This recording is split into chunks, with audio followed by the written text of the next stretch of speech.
यह कहानी श्री गुरु नानक देव जी की है। जब वे एक डाकुओं के गांव में गए, उस गांव के डाकू अमीर लोगों को लूटते थे और रात में उन्हें मार देते थे।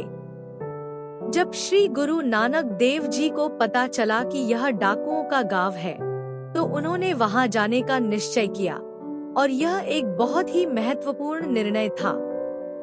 गुरु जी ने अपने चमत्कार से बड़े बड़े सोने के कड़े पहन लिए और भाई मर्दाना तथा भाई बाला को भी बहुत अमीर जैसा बना दिया।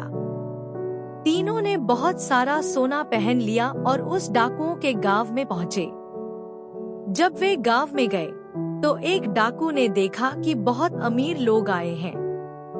वह उन्हें अपने घर ले गया।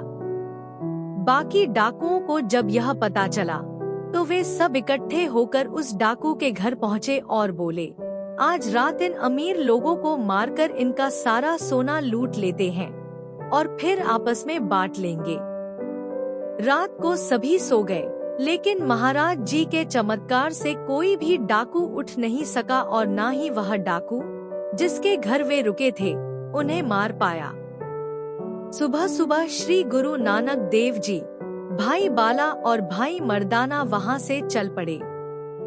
जब बाकी डाकू देर से उठे तो उन्होंने देखा कि वे जा चुके हैं और उन्होंने उस डाकू पर इल्जाम लगाया कि उसने सब कुछ लूट लिया और उन्हें मारकर कहीं दबा दिया है। लेकिन उस डाकू ने अपने पीर की कसम खाकर कहा, मैंने उन्हें नहीं मारा, वे तो सुबह ही चले गए थे। फिर कुछ जवान डाकुओं ने कहा, चलो उन अमीर लोगों को ढूंढते हैं, और वे जंगल की ओर गए।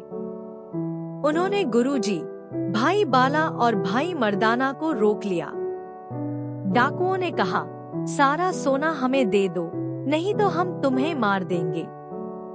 तब श्री गुरु नानक देव जी ने शांत होकर कहा, ठीक है, तुम हमारा सारा सोना ले लो, लेकिन हमें मारने से पहले एक वचन दो कि हमारा अंतिम संस्कार जरूर करोगे। पहले लकड़ियाँ और आग लेकर आओ, फिर हम तुम्हें सब कुछ दे देंगे।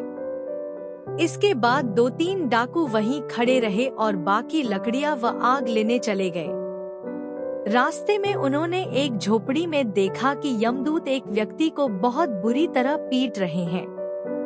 लेकिन कुछ समय बाद वही व्यक्ति देवताओं द्वारा पालकी में बैठाकर ले जाया जा रहा था।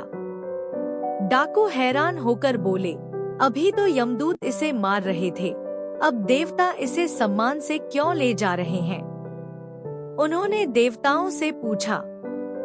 देवताओं ने कहा, इस व्यक्ति ने जीवन में बहुत पाप किए थे और गरीबों को लूटा था, इसलिए यमदूत इसे दंड दे रहे थे।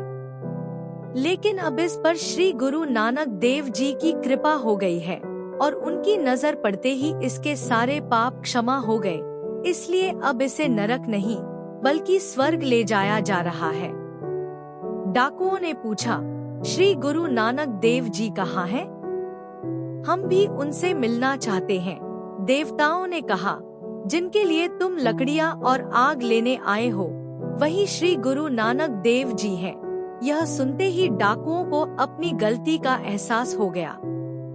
वे तुरंत गुरु जी के चरणों में गिर पड़े और बुरे काम छोड़कर सच्चे रास्ते पर चलने लगे।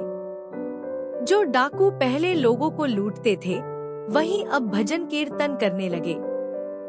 इस कहानी से हमें यह शिक्षा मिलती है कि मेहनत और ईमानदारी की कमाई सबसे श्रेष्ठ होती है। किसी को दुख देकर कमाया गया धन अंत में इंसान को नरक की ओर ही ले जाता है। वाहेगुरु जी।